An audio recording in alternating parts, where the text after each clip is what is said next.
Hello world, Clinton here, the concerned netizen. And we got an article fresh off the digital presses from CBC News on 5G technology. Um, let's see here. Let's face it, the vast majority of us are not tech wizards. I'm going to be honest, that's the opening line is exactly why I'm doing this video. I face it every day, CBC News. I face it every single day. While an astonishing array of pundits and experts have expounded the importance of the coming wave of fifth-generation cell phone networks, the nuts and bolts of the technology remain a mystery for many. Well, listen, I don't work in telecommunications. The precise nuts and bolts remain a mystery for me too, if we're going to get specific. However, I think yes, I might have to talk about this at a cocktail party or over dinner, so I figured I'd get some practice on the YouTube here now.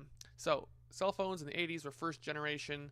We've gone through second, third, and fourth generations with now we're at smartphones where we're all on the internet all the time if you have a data plan. And the fifth generation upcoming will be a game changer. Why is that? Well, easy. More phones get to be on the internet all the time. Not just phones. The Internet of Things, IoT. If that's a term, if you don't know, you need to become familiar with it right now. Everything will be a computer.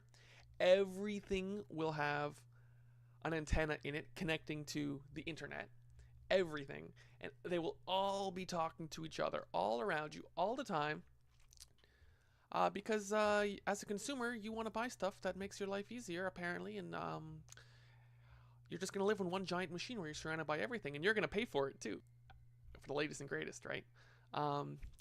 So, more things on the internet all at once, all being smart for you, so you don't have to be smart. No latency. So whatever you do, the communication will happen within 1 millisecond as opposed to today's agonizingly slow 50 milliseconds, right? Oh my gosh. And greater bandwidth, which should enable the speed needed for downloading, 3D viewing, and other immersive experiences. Yes, more immersive experiences because people aren't buried in their phones enough. It's not immersive enough. You need to be walking around seeing the whole world with your raw senses filtered through a digital communications network provided to you by corporations and crowdsourced data telling you what to think about everything you see so you don't have to make sense of your reality unmediated. Don't worry. There will be data needed for you to be smart all the time because the smarts will be going straight into your senses without this screen in front of your face interpreting what that restaurant is, who that person is, where to go, what to do, what color the sky is today. You would be lost, right? I mean, obviously, this is the essential thing that consumers need. Anyway, it's an interesting article. It goes on about Anyway, it goes on about how great self-driving cars and self-irrigating crops and everything will be, and how smart it will be, and whatnot, and all of the benefits. As McLuhan would say, every new technological environment brings with it services and disservices.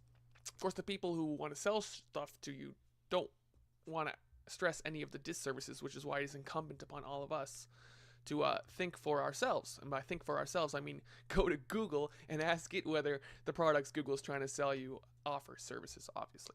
So, yeah, whether or not Chinese corporations ought to play a role in building this brave new world, use a cliche, takes up the rest of the article. 5G is coming regardless, and who will provide the underlying technology? Well, as long as it's provided for you by anybody, isn't provided for you, then you won't control it anyway. Again,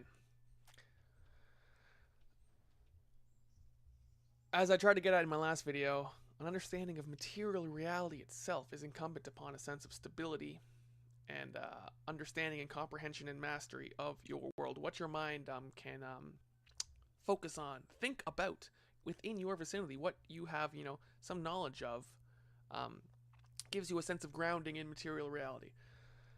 And in a world where cyberspace and the virtual are so easy to internalize, but the underlying technology itself is something for wizards and pundits to explain to you and provide for you. Don't think about the material physical object in front of you. Like, no, what's on the screen, that's the only thing that matters. Like me, here on your screen. Just listen to me. Don't think for yourself. Anyway, I think that rant probably sums up my thoughts here. I'm going to keep trying to put out videos every day, okay? And more stuff's on the way. Subscribe, like, share, comment. Let me know. Until next time, love y'all.